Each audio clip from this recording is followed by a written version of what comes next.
ദൈവത്തിന് മഹത്വം. നിങ്ങൾക്ക് എൻ്റെ സ്നേഹമാണ്.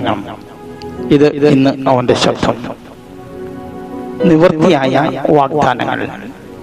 യോശുവ 21:45.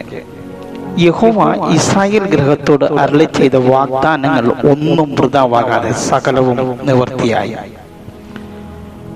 യോശുവ കഴിഞ്ഞ വർഷങ്ങളിൽ തന്റെ വാഗ്ദാനങ്ങളിൽ ദൈവം എത്ര വിശ്വസ്തനായിരുന്നു എന്ന് ചിന്തിക്കുകയാണ്. മരുഭൂമി യാത്രയുടെ 40 വർഷങ്ങൾ, ചെങ്കടൽ കടക്കുന്നതിൽ, യോർദാൻ മുറിച്ചു കിടക്കുന്നതിൽ, കനാൻ പിടിച്ചടക്കുന്നതിൽ, അതിനെ കീഴടക്കി അതിൽ താമസം ഉറപ്പിക്കുന്നതിൽ, ശത്രുക്കളെ കീഴടക്കുന്നതിൽ എല്ലാം ദൈവം തന്റെ വാഗ്ദാനങ്ങളിൽ വിശ്വസ്തയോടെ നിവർത്തിച്ചു. ദൈവം തന്റെ വാഗ്ദാനങ്ങളിൽ വിശ്വസ്തനാണ്. വാഗ്ദാനങ്ങൾ നിവൃത്തിയാക്കുന്നവനാണ്. കാലാകാലങ്ങളായി വീണ്ടെടുപ്പിന്റെ തന്റെ പദ്ധതികൾ വാഗ്ദാന നിവൃത്തിയിലൂടെ അവൻ നടപ്പിലാക്കി വരുന്നു. യോശുവോട് ചെയ്ത ഓരോ വാഗ്ദാനങ്ങളും നിവർത്തിച്ചു.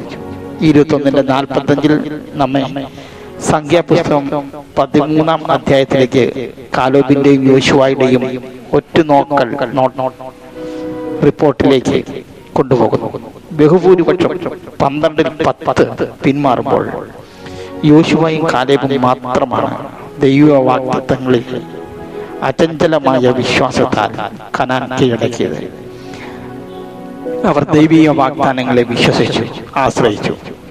ദാവീദ് സങ്കീർത്തനം 55:22 പറയുന്നത്, നിന്റെ ഭാരം യഹോവയുടെ മേൽ വെച്ചുകൊള്ളുക, അവൻ നിന്നെ പുലർത്തും, നീതിമാൻ കുലുങ്ങിപ്പോകുവാൻ അവൻ ഒരു നാളും സമ്മതിക്കുകയില്ല. യഥാർത്ഥ ഭക്തിയെ പിന്തുടരുന്നത് മഹാപ്രതിഫലമുള്ളതാണ്. യഥാർത്ഥ പ്രതിഫലം ആത്യന്തികമായി കിട്ടുന്നത് ഫിനിഷിംഗ് പോയിന്റിൽ, അതായത് സ്വർഗത്തിൽ എത്തുമ്പോഴാണ്. എന്നിരുന്നാലും നമ്മുടെ ഈ ലോക യാത്രയിൽ എന്നും എപ്പോഴും അവന്റെ വാഗ്ദാനങ്ങളുടെ വിശ്വസ്തത നമ്മൾ അനുഭവിച്ചുകൊണ്ടേയിരിക്കും. ദൈവം നമ്മളെ ധാരാളമായി സഹായിക്കട്ടെ. ആമേൻ.